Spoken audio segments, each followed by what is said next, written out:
Jusel Mici dhe Mendim Domi u dënuan në total me 23 vite burg për mashtrim kompjuterik, grupi strukturuar kriminal, pastrim parash dhe fshehje të ardhurash lidhur me dosje penale që goditi aktivitetin e call centerave.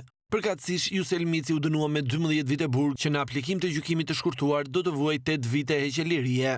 Ndërsa Mendim Domi u dënua 11 vite ku nga gjykimi i shkurtuar i zbret në 7 vite 4 muaj.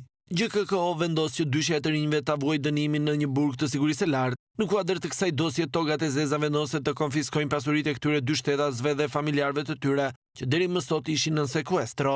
Mes këtyre pasurive janë 7 prona të lojtar, 3 llogari bankare dhe sende të tjera me vlerë. Mici akuzohet për krijimin e grupit të strukturuar kriminal në bashkëpunim me Domin.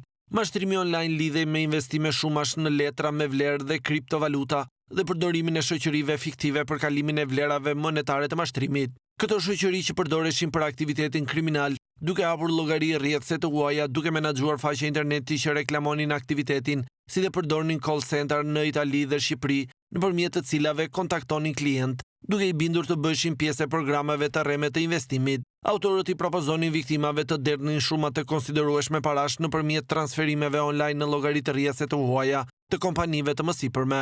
Me marrjen e menjëhershme të këtyre shumave nga grupi i strukturuar, këto parash dukeshin duke u konvertuar kryesisht në kriptovaluta. Dëmi ekonomik i shkaktuar arrin në vlerën 3 milion euro, por ka dyshime që kjo vlerë të jetë shumë më e madhe, duke konsideruar të dëmtuarit që nuk kanë kallëzuar mashtrimet ndaj tyre. Nga hetimi është arritur të identifikohen edhe sekuestrohen si pasuri të derivuara nga ky aktivitet kriminal, llogari bankare me depozita në vlerën rreth 205.000 euro, apartamente e toka har.